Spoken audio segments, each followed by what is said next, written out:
everybody. Welcome to another edition of Hashtag Poetry Goes Viral here on Carolina Poets. My name is Kimberly Simms, and I am your host tonight, as well as a curator of this event.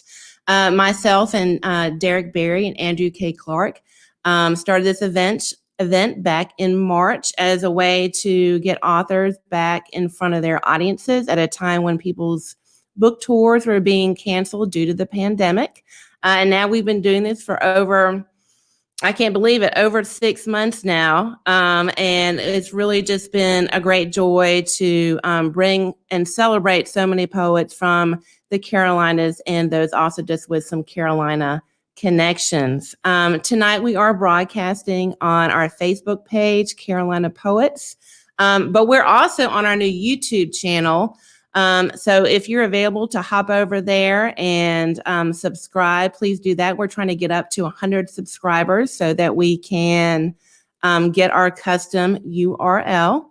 We are here every Thursday night at 7 o'clock. And every week we normally feature 3 poets, but we're actually doing a special author spotlight tonight to give a chance for some emerging poets and some poets with some new books out to kind of share with us and give them some time on stage and get the spotlight on them a little bit. So thank you so much for joining us. And let me go ahead and just go ahead and tell you what our order is going to be.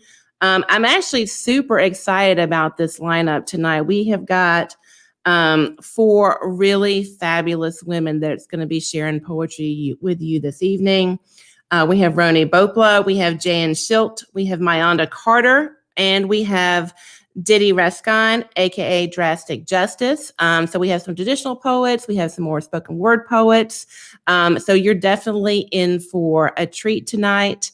And this, I just think, is a great opportunity for us to kind of escape from the world of politics a little bit and just kind of, just read some poems and just enjoy each other's company. We'll have a short discussion at the end. So please, if you do have questions, you can post those in the chat. Also, at the end, we'll be posting links to people's books and where you can get more information about our readers. So, well, I've been chatting for a few minutes here. I'd like to give everyone a chance to get on the feed. I know some of you sometimes fade in and out as your internet comes in and out, but thank y'all for hanging with us tonight. Our first reader tonight is with us from kind of a little bit far away, but we met her last week. And this is Roni Bopla, who is a student of Dorian Locks and Joseph Millar.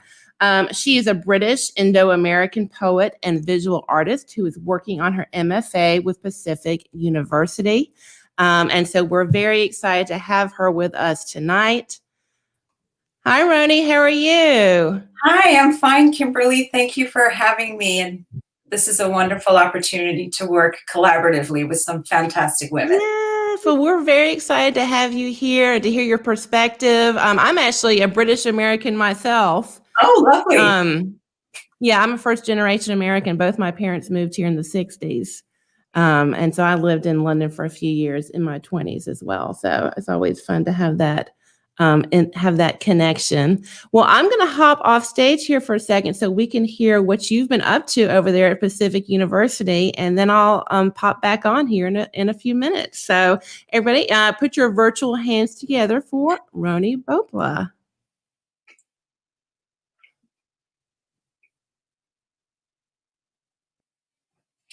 Morning poem to be read any time of the day. Your flowers charm me, morning, shapes and colors of desire, mist of velvet fragility. Innocence never seeks love. Blue sky canvas with radiant hues. Desire is living. Tagore said, on the day when the lotus bloomed, alas, my name and my mind was straying, and I knew it not. Amazement is flowering of the imagination. separated from the generous blooms of earth.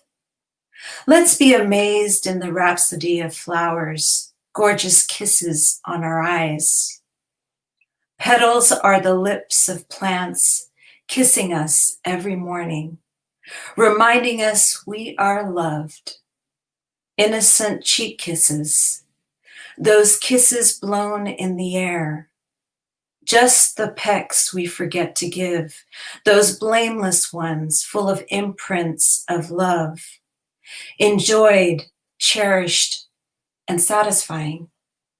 Whichever admirable name you are called, kiss me now.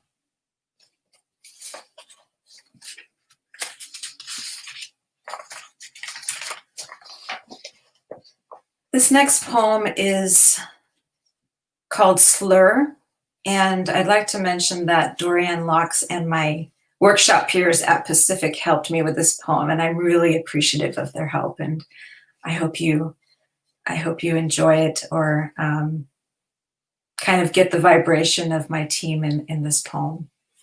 Slur. The day I knew I could be tough as a boy, I clipped all my hair as close to my head as possible. And that was the same day a boy in my class called me Hindu. I didn't like it. I knew he wanted to hurt me. It sounded like stupid, or he was saying I was vomit or bitch. The word Hindu, a backhand slap, and he slapped again. Then I thrust my sharp elbow into his belly. He fell. I crouched over him, shoe on his chest. Then he asked, "Aren't you a Hindu?"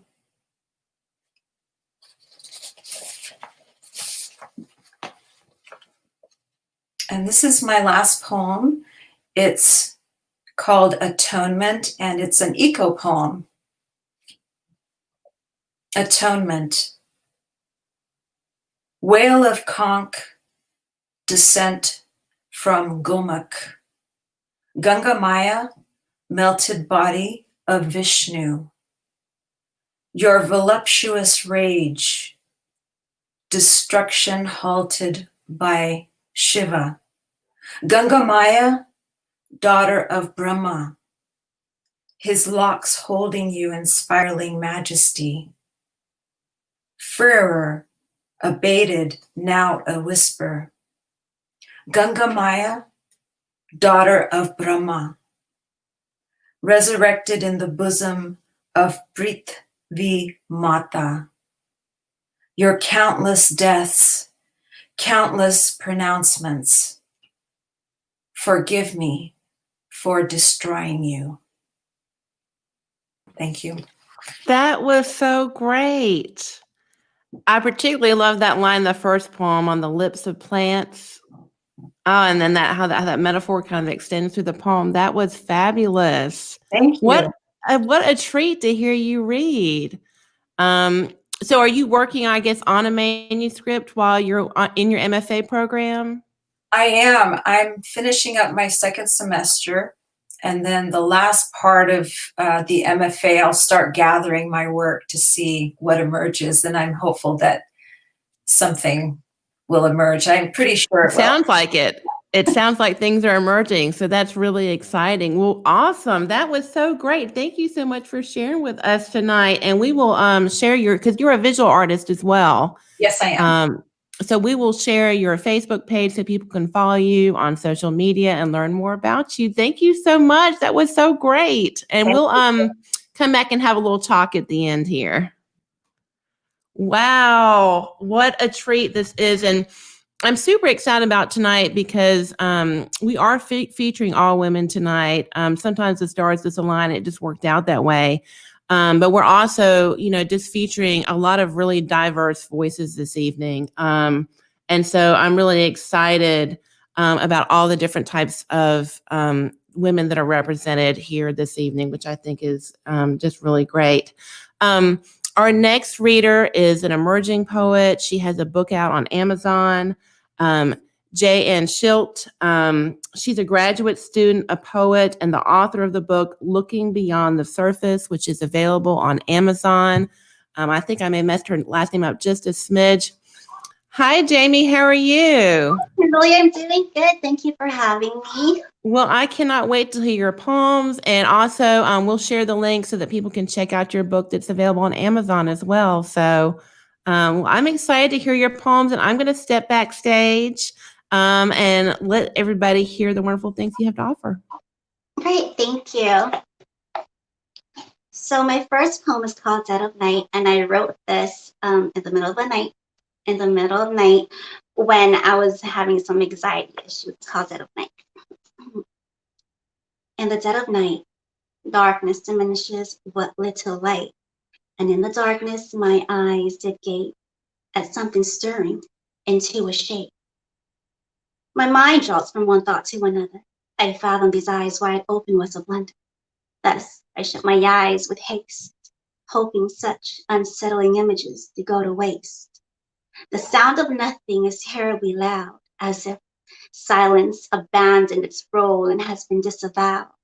Finally, darkness turns into light, leaving behind me my demons from the dead of night. So my next poem is called Let Me Be. Let me be your guiding light, your beacon in the darkest of night. Unhinge your doors and let me dwell in your kingdom. I'll nourish your empty soul that's been starved by ill-fated wisdom. Enlighten your mind from your readings of me. Breathe me in and worship my body. You will find elation in my library. Let me be your only sanctuary. So this will be my last poem, and it's called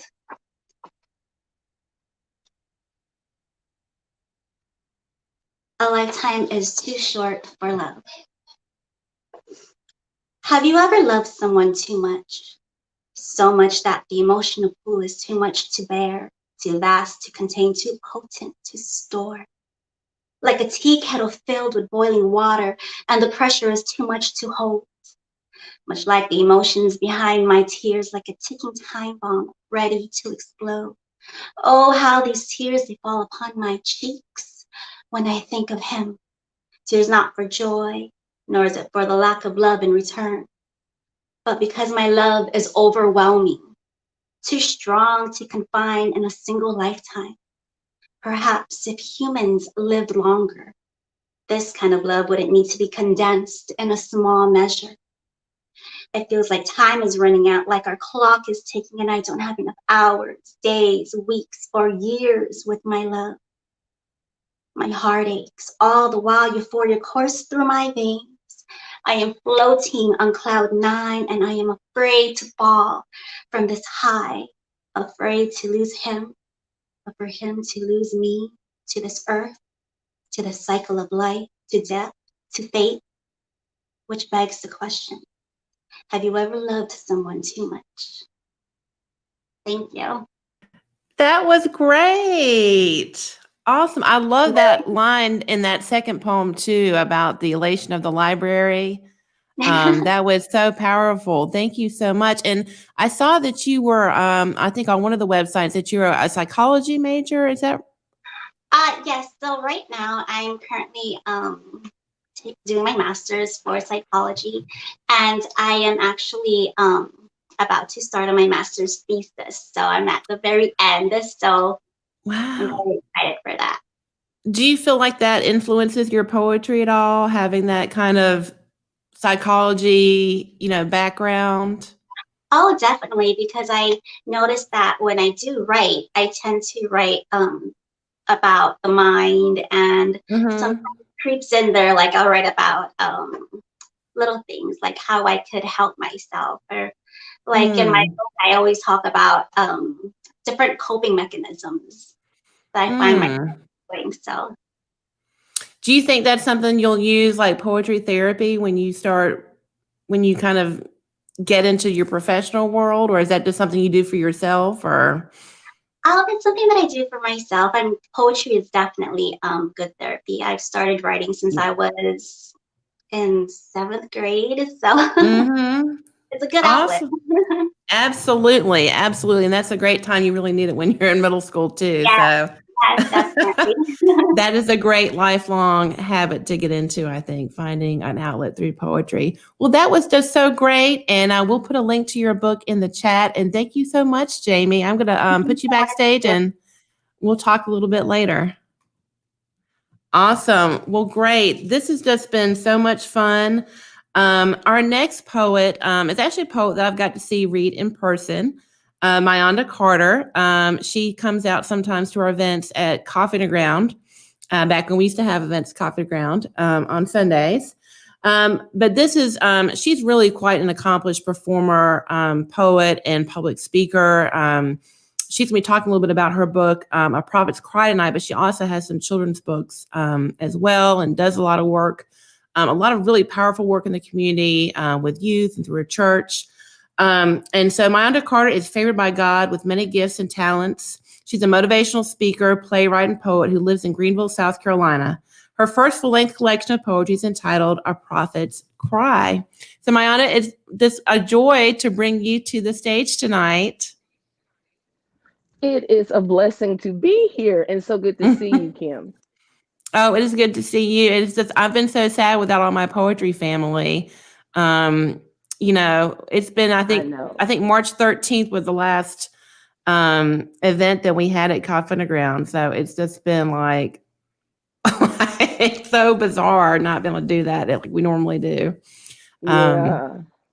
But I'm not going to use up your time, so let me pop backstage because I'm excited to hear your wonderful voice again. Amen.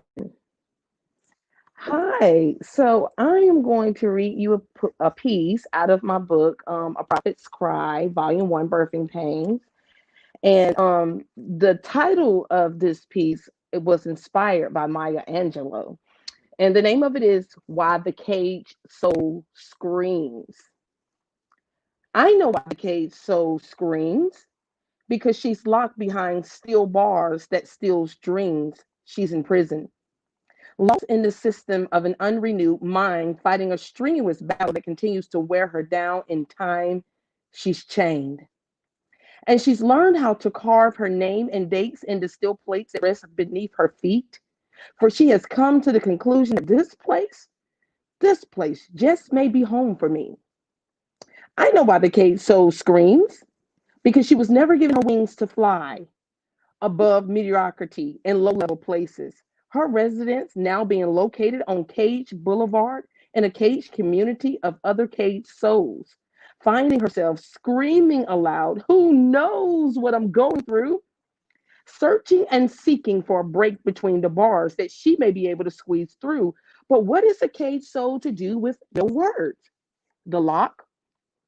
Did someone ask about the lock? The lock that stands between her and her freedom can only be removed with kingdom keys, like John 3:16 and Philippians 4:13. For she can do all things through Christ who strengthens her. Yes, I know why the caged soul screams, because she hasn't eaten from the table of the king. Therefore, she's malnourished, being starved in her heart, feasting from the plates of leftover thoughts and experiences that continue to poison and sift her strength, not knowing the length, the depth, the height, nor the width of a renewed soul, only broken and wanting so badly to be made whole. Oh, yes, you see, I know why the caged soul screams. Because she's been brutally beaten with whips that cause her back to sting like a slave she's scarred, found so many times trying to run away back to old houses and places where she used to stay, looking for comfort, crying out, "Someone help me.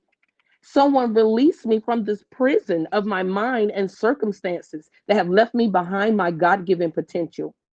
Who? Who shall break me free out of this cage? Who possesses the keys to remove that which has enslaved my soul? And why are you so cast down, oh my soul? Why are you so disquieted within me? Have you lost your hope in God? I know why the cage soul screams, because she's been disconnected from her true king, Jesus Christ, Christ in you, the hope of glory. So that is my piece, Why the Cage Soul Screams. I want to read you a piece that I've never spoken even at a live performance before. It's called Lamentations. My lament shattered the quiet. Let me start over, excuse me. My laments shatter the quietness of a dark, star-filled sky. And my soul refuses to be quieted no matter how hard I try to quench the taintlessness of what I had perceived my life to be, only to have it placed before my eyes that things are not always what they seem. Coming to the realization that Christ is the only one who can make all things new, asking myself, did you sin? Is this discipline for you? Thoroughly examining my inner man to see where I went wrong. Did I turn left when he said turn right? Should I leave this all alone? My laments, Father, they seem to be getting the best of me. And though I once was blinded by darkness, you have made it now impossible for me not to see. My dreams are breached as I try to find sleep and rest in you, only to bring my remembrance of who I was before you, tainted and taunted by the demons and pain from my past. My heart aches and breaks like never before. Father, how long before this too shall pass? My laments, Father, do you hear how my spirit cries? These are my lamentations, Father, as you kill the spirit of pride. And so that's Lamentations. I want to read you one quick short poem out of my children's book, which is entitled The Mind of a Child. I love children. I love working with children. Um, I'm a mentor in a group called FAB. And what we do is before COVID started up, we went into the schools and we actually mentored middle school students. But I also work with young elementary students too. So this book is for them. So this first story I want to read for you out of this book is called The Tooth Fairy Forgot About Me. Like we all have had a tooth fairy experience, correct? And just to show you a little bit of the illustrations. But let me read it real quick. It's a very short, brief story. The tooth fairy forgot about me, and I woke up wondering, how can this be? No dollars, no change, no note to even try to explain. Sitting there under my pillow where I left it was my tooth. And I have no need of it now because for months it's been loose, causing me problems every time I would try to eat. I was so sure the tooth fairy would find it while I was fast asleep. I was praying I'd get enough money to buy me a new game. I guess I better tell my mom and dad that the tooth fairy never came. Thank you.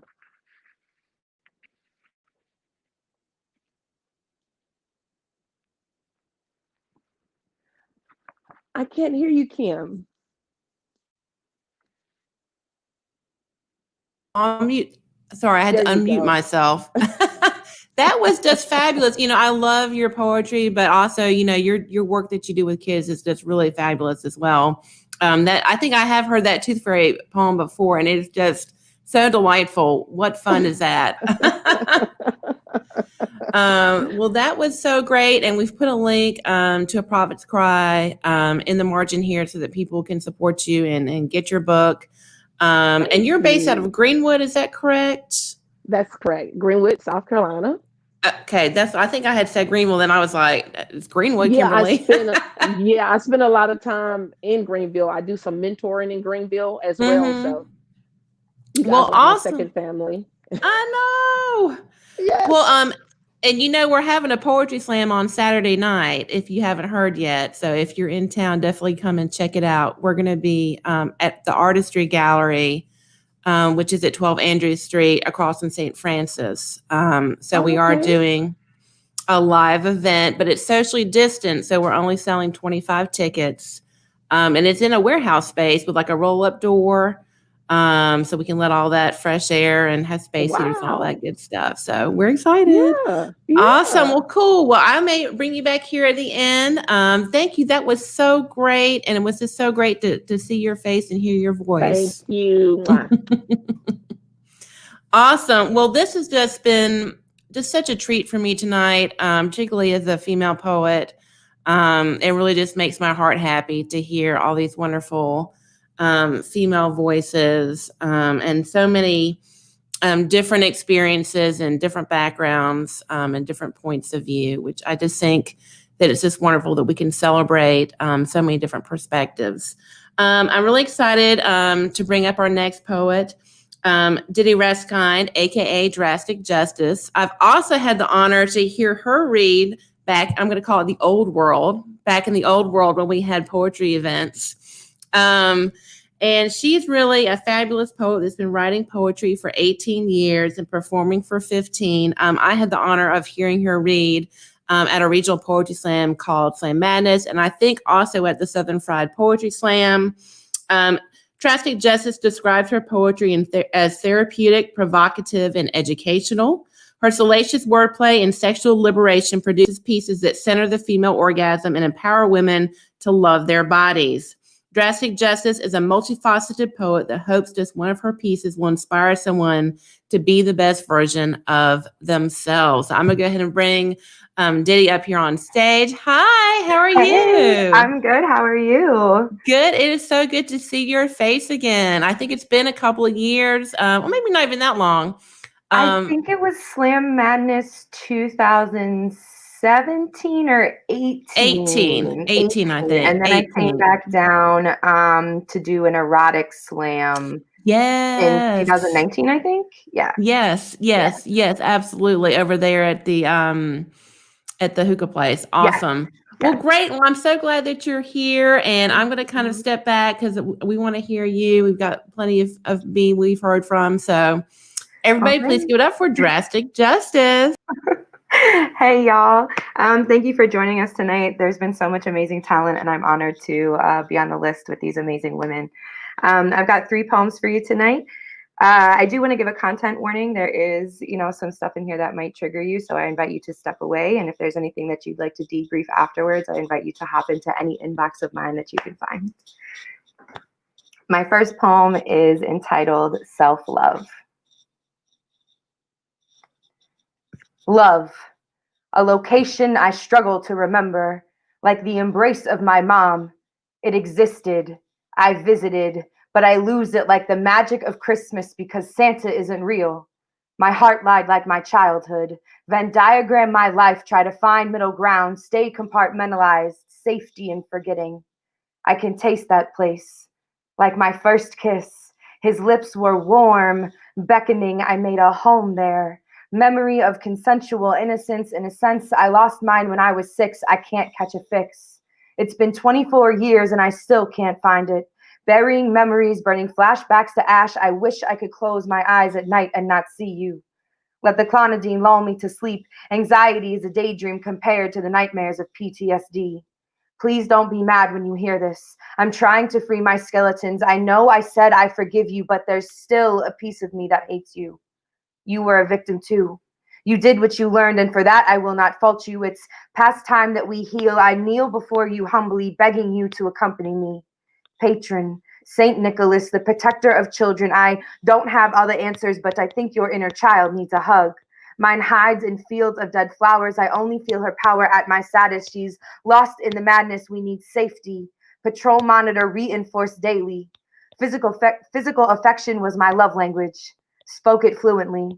Catching body after body. If you touch me, you must love me. When will I learn to love myself? Like the 12th night of Christmas, a gift I deliver unto me.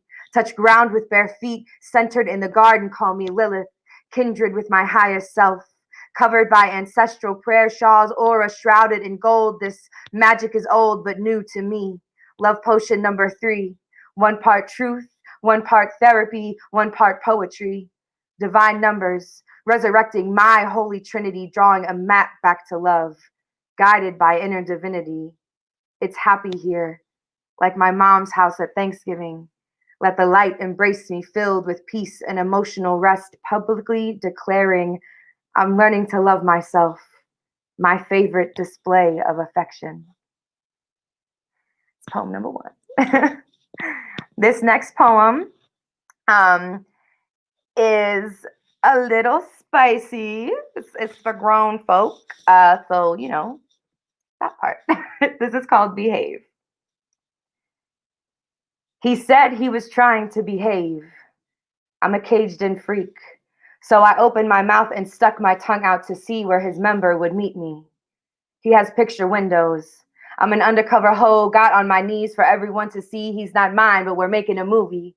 His living room, the first scene, wet and sloppy with the toppy balls for breakfast like I'm playing tennis. Hand work till he carpal tunnels into this pussy. Punish me while you catch these cheeks. I'm throwing it back like all that. If they didn't already, I bet the neighbors know your name because I screamed it out every time I came. Feigning innocence like it's our first time, but I had to remind him I don't run from dick. So don't make this quick. I want rounds. Put yourself between these mounds, declaring sacred grounds, sowing royal oats. Devote yourself to the sounds from my throat. Heavenly chorus as you fill every orifice. I've been waiting 2+ years for this. Don't think you're getting off easy. You may be a dom, but daddy, I'm slutty, and I want to feel your dick all the way in my tummy. Water break before these levee breaks like my back. Put this thumb between my crack, flooded like melting polar ice caps. Wet and warm like humidity after the storm. Crack these thunder thighs open, swollen, both begging for release. Made me plead, daddy, please, one trophy after another as my pleasure makes you proud. Gifted my soul to the clouds, knowing as I came back down, I would water the ground that you stand on and worship at your feet. One nut for you isn't enough for me. Besides, I like the way I taste on you and wonder if your seed is tasty too. Back on my knees, it's my favorite place to be for you, servitude as good subs do. Rock the mic like Shelby, it's the knee quiver for me and confident proclaim of the orgasm you call by my name. You're come the apple and I'm Eve. Pleasure threshold ascended while our bodies were connected. I bid you good night and look forward to next time. All right, this one is called Trapped. And again, small content warning. I invite you to reach out to me if you need to. As a survivor, why am I responsible for your behavior? I asked you not to touch me, but your hands laid claim to me as if I was your property. A comparison rooted in cultural normality during a time where dowries were a necessity, contracting the movement of property. From daughter to wife, taught that his pleasure was the purpose of your life. You are not allowed to have control over your life. The Bible expects you to be the doting wife, but how are you to love your role as wife when he takes your insides by force? Every night. At a time when spousal rape was considered fake, because why would a husband rape his wife? The fact you even have to ask that question boggles your mind. Common sense and execution lack mutual exclusivity. Why is your pride at the front of my mind every time I've died tonight? Not Shakespearean, no euphemisms. I'd rather see your ego glow than say no. No means yes to you. No, ah, baby, you just need a little coaxing. No, what if I ate your pussy? No, don't make me beg. I said no, bitch, get the fuck to bed. Lights off. Dead. Good morning kisses to my forehead. I can feel you oozing out of me, and I wonder if you'll ever feel good sliding in. Conquest to conquer the final frontier, making women commit to a lifetime of fear just so you can whisper dirty secrets in our ears. Password decryption in process. There's no right answer for your lack of progress. Can I please get a reset? I asked you not to touch me, to not assert your dominance over me. Keep your male privilege away from me. If I say yes, will it get you away from me? Long lost confessions of the girl who cried wolf, trapped between truth and patriarchy, forced to bear the weight of your behavior. No time to process. Life must progress, rooted deeply in rape culture. Thanks, society. Thank you. Thank you so much, Diddy. It was so great to hear you read again. And, I enjoyed your spicy poem because I love how you are spicy, but it's still more about the poetry. Yeah. Always. You know what I'm saying? Yes. So there were some great, clever metaphors and stuff in there. So that was really a lot of fun. Thanks. And thank you for bringing your voice tonight and your stories. I think it's been really great to hear all the women so far tonight, and everyone has got such a different perspective. And I think that's what's so powerful about bringing a group of women together, is to hear all those different perspectives. Great. And I'm going to put a link here in a few minutes so people can check out more of your stuff. And you're based out of Florida, is that right? I'm actually currently in Pittsburgh. I just got my master's degree last year, so I'm up here kind of figuring it out. Yeah. That's awesome. Yeah. Where did you do your master's at? I got my master's at Chatham University, and it's a Master of Art in Psychology. So Oh, we got two psychologists. I know, when JN said that, I was like, oh, Yay, awesome. Well, very cool. Well, that was so fun. Thank you so much. And I'll bring you back. I think I'm going to read a couple poems real quick. Which I think will be fun. So thank you. And we may come back for a quick discussion at the end here. Thank you so much, Diddy. Well, this has just been such a treat to hear these talented women here tonight. Just such a joy. I love how many different types of poems and different topics we've heard this evening. I'm actually going to read. I wanted to read a poem during this whole pandemic. My perspective, or how I got started with poetry, is I started writing when I was a teenager, but I was also very involved in theater. I was always in the plays, and I went to the Fine Arts Center here in Greenville for theater. And when I graduated, I took a year off and moved to Charleston. And this is back a number of years ago, when Poetry Slam had first started getting big. And I ended up running the first Poetry Slam in South Carolina, in Charleston, South Carolina, back in 1994, when I was 10, because I was very, very young back then. So I've always kind of been somebody that has written performance poetry, but also written more traditional poems. I had my first poem published when I was 19 in a Chicago magazine. So to me, like, it depends on what I want to say, like whether I want to write something that's more performance or a form poem or a sonnet. And there was this performance poem that I had written back when Bush Jr. was president. And it has just keeps coming to my mind during this whole pandemic. And I thought I would read it tonight. It's funny when you write spoken word poems, because a lot of times I would write the poem on paper, but then I would revise it a lot in my mind. And so I was looking for the copy of this poem, and I found the original, but I knew that I couldn't quite remember the new ending I had rewritten. So I think I've managed to parcel it together. But it was interesting to me, like things are different, but things also stay the same. And so I wanted to share this poem. It's called Terrified, and it's just about the constant bombardment of fear that we hear just around us all the time. And it's called Terrified. And so this is kind of a spoken word piece. Terrified. It started with airplanes.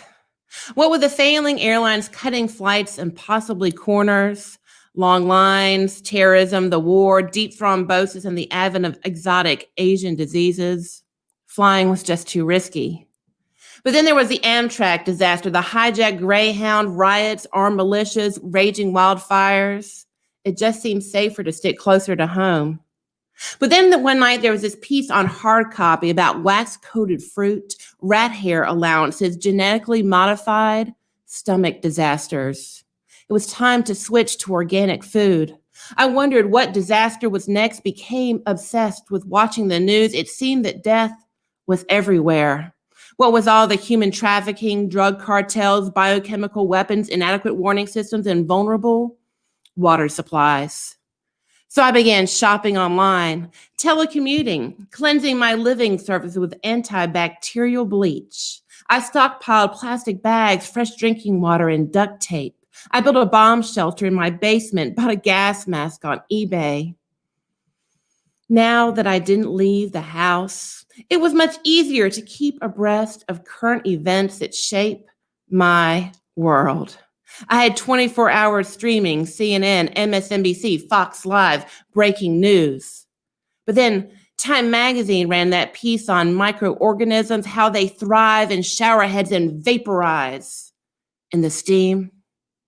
So I stopped taking showers. But then Newsweek described the toxicity of indoor air, the ecosystems in my carpet. I was confused. I didn't know what to do. Nowhere was safe. But then I realized there was space.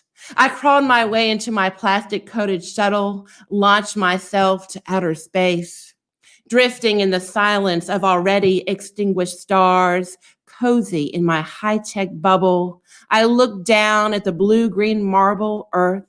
I smiled. Finally, at last, I was safe. So that's just kind of a really silly poem. But I wanted to share it because like during this whole pandemic, I was like, I wrote that in 2009 and I feel exactly like that pretty much all the time now. I'm really excited to having some changes in the world. Okay, well, I thought I would just read one more poem since we have a few minutes. We had a few more people that we were going to try and join us tonight, but unfortunately, in the Carolinas, our internet is really not great. It comes and goes so frequently. I actually sometimes have a lot of issues myself. So hopefully in the future we will get better internet in all the hollers and hills and little corners of the Carolinas. I thought I would read one more spoken word piece. I am the author of a book called Lindy Lee Songs on Mill Hill, which is a book of poetry about the textile mill history, which is more full of sonnets and traditional poetry. This came out in 2017 from Finishing Line Press. And normally when I read, I do read from this book. But it's kind of fun to read some of my other stuff sometimes too. I'm actually working on a new book right now called The Vulture Whisperer. And I read some poems from that at the reading we did for the Free Verse Festival. But we're having a poetry slam on Saturday in Greenville at Artistry. So I'm kind of getting into poetry slam mode. So I thought that I would read another performance piece that's kind of, it's funny when you write because sometimes you kind of go back and write your past. So this is something I kind of did as I was also updating myself. So this is called, this is a social media piece. And if you want to follow me on Instagram, it's at Kimberly J. Simms. Also, you can be my friend on Facebook. So this is called To the Nerdy Guy Who Likes All My Pictures on Instagram. First, thank you. For a while, there was a time when boys flocked to me the way the big bad flocked to Buffy the Vampire Slayer. Those days have expired. And I know you're probably just being friendly, but I fantasize that I can still elicit a harmless crush the way Ser Jorah crushes on Daenerys, if you're a Game of Thrones fan. Except that was courtly love, and he literally followed her to the end of the earth and laid down his life for her twice. While your Instagram page is predominantly filled with Daredevil reposts, Game of Thrones memes, and favorite quotes from Star Trek Voyager, while your love of craft beer is apparent not only through your slight belly pudge, but more so through the party you threw when you earned your legendary badge from Untapped, while your co-play height is more sidekick than superhero, despite or probably because of all these things. I smile when you happen into one of my poetry shows. I notice mischief sparkling in your storm gray eyes above a sexy scruff and a strong jaw. And when I mention jokingly that I could use a beer, you deliver a pint of Elysian Superflood's blood orange pale ale to the stage, which just so happens to be my favorite, which somehow you know, although we've never actually spoken. And I later overhear you arguing the R plus L equals J theory for my Game of Thrones fans. You know, ice is the Starks and fire is the Targaryens, which makes Jon Snow the actual heir to the Iron Throne. If you haven't watched Game of Thrones, it's a pandemic. You have time. Go and watch it. The passion in your voice is like a panacea to my mind. To be fair, some might say you're an acquired taste, but hell, so am I. I'm compelled by your quirkiness, your disregard for convention, your ability to subtly work Hitchhiker Guide to the Galaxy quotes into everyday conversation. These things capture me like a ship to a lighthouse, to my own nerdy eccentricities, your passion for life, that unending list of factual minutiae, your rugged, salty face, your constant, honest smile. To be honest, I've always had a thing for nerdy guys. I'm talking funny, quirky, smarty guys of great character, the kind of guy who can flutter your heart with deep knowledge of Firefly, Marvel Comics, and Battlestar Galactica. You were just a nerdy guy who liked all my pictures on Instagram and maybe stalked me just a little bit. But when we go out, you transform our round bar table into a boat adrift in a sea of laughter. You're my oasis in a world of shallows like Poseidon. You're a steady pillar in a turbulent world. And I can see our time together bring a warm healing to your smile. But in the end, as much as I may glow in your regal presence, you yourself never believe it, waiting always for the other anchor to drop. Yet being the queen that I am, I know your worth is more than all the treasures lost at sea, but only you can claim those riches. Well, that is it for me. I'm going to bring the rest of these ladies back on screen here for just a second. That was just fun for me to read some spoken word poems because I don't do that very often. Hi, ladies. This has been such a treat. That last poem, both of those poems were just, I have to give my face a break from smiling. Yeah, the first one is where I let all my craziness come out, you know, because there's persona poetry, but there's always a little part of yourself in a persona poem, I think. Amazing that you wrote that a while ago now, and it's so relevant. Yeah, it was really weird because I wrote that in 2009, and it's just been kind of like I keep thinking about it during this whole thing because I was like, you know, like the world is like totally, that is the world we're living in right now. With antibacterial bleach and everything. But well, this has been so fun. And I think one of the things this kind of has been thinking about is, you know, with everything going on in the world, how has poetry either, you know, helped you or been a refuge, or how have y'all kind of interacted with poetry during this whole crazy 6 months? I thought I would write a lot, but I did not. I just watched lots of really crappy TV. I did the same. I watched a lot of TV, but I also got a chance. I lost my job in March or May. May. I was furloughed in March and I lost my job in May. And it's given me an opportunity to really dive into the creative, spiritual person that I am. And so I'm launching a lot of different projects with poetry and with other pieces of my creative identity. Yeah, I don't know that I would have been able to do this if I hadn't lost my job. So I love it. You know, it's been great for me. I'm broke, but you know, I got my poetry and that's what matters. But you're living the dream. Right. Mayanda, what about you? Well, I've actually have been overworked during the pandemic. Things have not slowed down, but it's actually given me some time to still stay focused on ministry. Right. And so actually here a few weeks ago, I actually got to go out to an event and encourage some women with spoken word outside. And so, you know, that was interesting. Yeah. And just still building. I'm working on another book for adults. Why am I still bent over? And I finished a couple manuscripts for children's books to go along with the mind of the child, but I haven't published them yet. I'm just kind of like, you know, slow grinding, and then it's still kind of just keeping that community feel open. Yeah, so it's been so wonderful, some of it because I've been able to just get more and more connected. You know, it's really caused us to be more intentional with our relationships that we do have that we want to keep connected with. So it's been a blessing in that way. That is so true. That is Yeah, so but I miss you true. guys. I miss you guys, my poetry people. I know we haven't got to see our poetry family. It's been so crazy. What's been weird too is like I've been going to a poetry reading once a week since I was like 19, Wow. and I'm Wow. 45. Wow. And so like even when I had Wow. run like there was like 4 years when I was not running poetry events myself, and then I was going to I was still going every week when I was in London.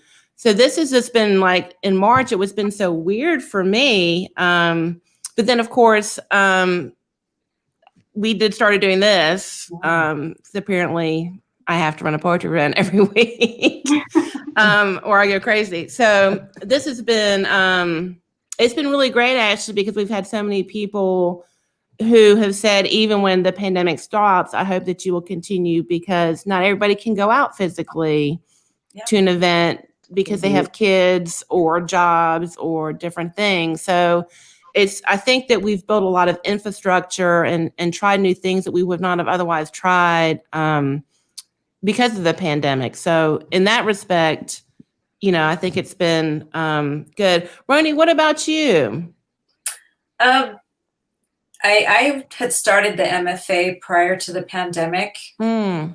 but it kind of changed my study plan, because I do write a lot of ekphrasis, which is the confluence of visual art, and you had mentioned that I'm a visual artist.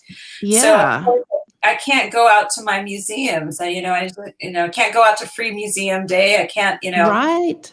write with those as influences. But I've made adaptations. A lot of visual art is now available online that isn't. So some of the bigger museums, and I'd say this to everybody, if you are looking for a different way of writing or a different influence, just check out your museum, your local museum website, or even go to Paris, go to the Met. Right.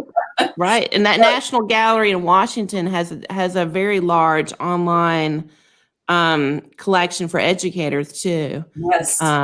That you can check out too. That's such a good point though, is like finding different ways to get your culture. Yeah. It's been great. I mean, in the terms of finding new ways and really believing in my creative abilities, really pushing myself to the limit, because sometimes I'm not challenged enough and I get comfortable. So right. I gotta revolutionize my thinking and think, you know what, this is what I've got and this is what I'm going to do about it. Right. So there's ups and downs to this whole situation, but you got to keep going up. Yeah, you just got to keep pushing. Yeah. Absolutely. That's great. That's so inspirational. Jamie, what about you? So I'm kind of a homebody, and I didn't realize how much I've been actually taking for granted for as far as going to places with my family. And as Ronnie mentioned, like a lot of the museums were closed, and even if they were open, it would be partially open. So that I realized that in itself is just yeah, that's a big change. Yeah. Like when you're used to, like, just even you think I don't go out much, but then you're like, oh, well, I do leave my house. Yeah. So I think once everything finally opens up, I think my family and my kids, and we will just probably go to as many museums, as many places that we can actually go to. Yeah. Right. Right. Yeah. Now, have you been doing I was homeschooling in the spring because I have a daughter, but were you kind of, I guess, you're playing teacher as well too, then I imagine in the spring? Oh yeah, well I already homeschool my children because one have severe food allergies and whatnot. So it's different because even though I'm so used to homeschooling them, it's not the same because we can't go to the library, we couldn't go to the museums. You can't do your co-op stuff too, because normally people are in like a homeschool co-op and everything. So yeah. Still changes. Wow. Yeah. Well, this has just been such a delight to bring such a wonderful group of women together. And I just want to thank all of you for taking the time to share your talent with our audience tonight and to share it with me. I've just had the best time hearing all of you and getting to know a little bit more about you. As I said, I hope that everyone will be able to like our Facebook page, Carolina Poets, subscribe to our YouTube channel, and then please tune in. We're here every single Thursday at 7 o'clock. So I hope that you all will join us again in the future. I hope y'all have a great evening. I'm gonna go see whatever the president was getting ready to say before I got on this podcast here. But thank you so much. I'm gonna go ahead and end the broadcast, and I hope I will see everybody next week. Y'all take care. Bye. Bye.